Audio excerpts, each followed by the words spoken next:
Hello, this is Pico Trano and we're going to be doing the Sabbath walk today. Just doing a little bit different than usual. Still with my partner in crime, Wesley, with his Amy 2 channel. We're in Sackville right now. This is by the Ball Diamonds, in behind Marshview Public School there. You can see the church up there. And we're just walking along towards the railway station. Video at least. Just trying to break things up a little bit because almost all my Sabbath walks have been in the bush by us now, and yeah, I want something a little bit different. I know my viewers are getting bored of it when I'm getting bored of it myself. Not that I didn't go for any walks up in there today. The weather's nice. Yeah, you want to do another stomping through the bush video sometime. Yeah, we're going to do a little more of that. I just want to do something else here. I've been stalled all week on videos anyway because we're working hard to get that chalet built, and the weather's not cooperating, and I'm tired when I go for work. All understandable. Just not accomplishing as much as I had hoped to. I don't know if the video you can see the rail station up there or not. It's right at the end of the sidewalk there, or past the end of the sidewalk. Yeah, look at that pickup truck. An old Dodge. Old, well, it's not that old, but let me take a look at it, start talking about it, and nobody can see what we're talking about. Okay. This guy's antique license, even though it's not really that old. Yeah, it's really not that old. I wouldn't exactly call it an antique. It makes me feel old. Yeah, like I said, I wouldn't exactly call it an antique yet. So we're trundling along If here. it was from the 40s, then yeah, that's an antique, but... The train station is old here. Yeah.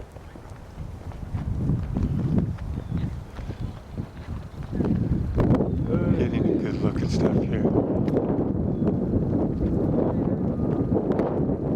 Oh, those giant rocks. Yeah, they brought those there when they built this little park thing in behind here. Yeah. We're going to walk through there at some point too, but we'll kind of let the vegetation build up first. It's still a little sparse in places. Those rocks are bigger than the rocks we dug out of the garden. Yeah, well, these are a little too big for me to move personally. Yeah. So you can't exactly stuff them in the car and drive off with them. I don't think the car will carry one of those. Yeah, it wouldn't even... If you threw it at the car, it would squash it, but it wouldn't. Yeah. You didn't carry it anywhere. Yeah, even if you did get it in there, the weight would be too strong. Yeah. And looking out over here, that goes straight out to the Bay of Fundy, the very northern tip of it, I guess you'd say. It's across that very flat field there. How far away is it? That depends on the tide.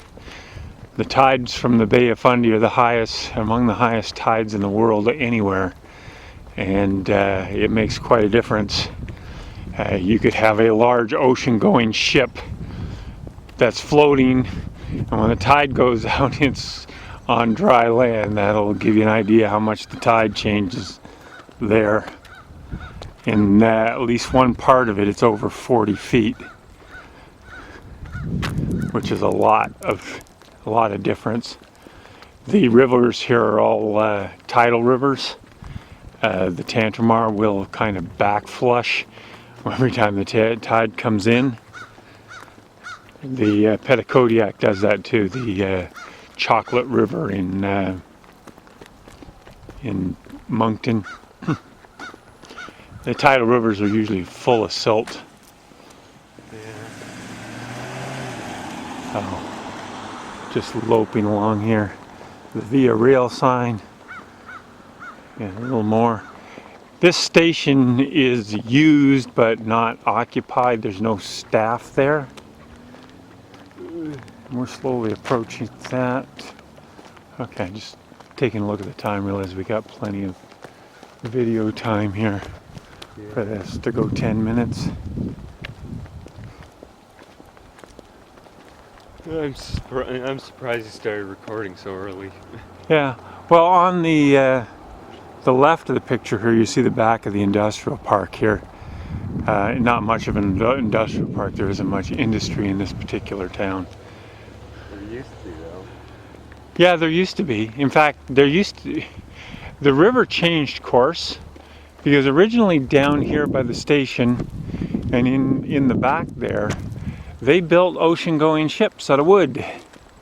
And the river has changed course over the years by so much that from here you don't even actually see the river. And it's kind of hard to believe that the docks were over here. Yeah. I wonder if there are any remnants of the docks around here. I don't think so. I'm told the spot is that area right behind where the foundry had been. Not over here, but to the right of the station here. We should start exploring, like, If you wanted to see a map of it in the Bolton House, that museum there, they do show a map of where the river was at that time. But you got to realize this is all kind of silt from the ocean anyway, because this was there's dikes out there holding the water back from coming up here, because this was all salt marsh. This is like before Europeans came here and decided to modify things a little bit. This is like this is like the Netherlands of Canada. Yeah, really, it's flat. It's flat like the Netherlands, but not quite as low-lying. Yeah. But these were salt marshes here, and when the Acadians came here, they built dikes, they drained it, and over the years they developed it all into farmland. Now we live north of that in the bush, but this area here has been agriculturally used for centuries already, which is saying quite something, because this is North America. But as you see over there in the background is the old foundry.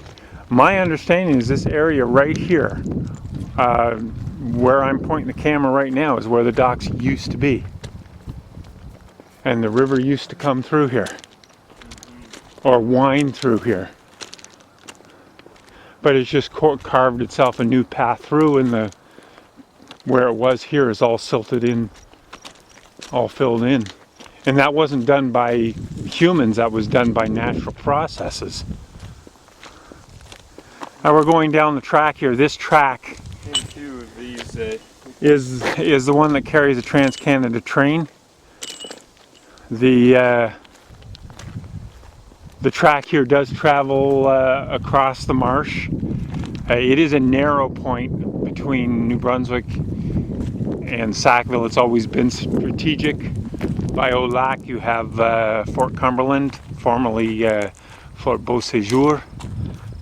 The French built the fort. The English thought they did such a good job of it, they abandoned their own fort and took over the French one when they conquered it. Because they felt the French built a better fort than they did. And yeah, I think they're right, because the remains of it are still there.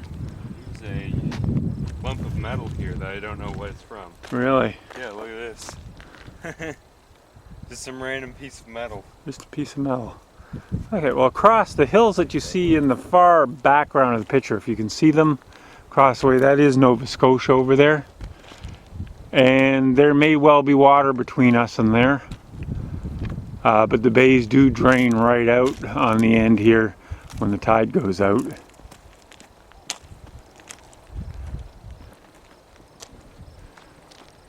Just going through here is an interesting walk. I'm going to get up to the Sackville sign, and then I'm going to sign off. You see the station from the other side there. Sign on the end of it saying Sackville.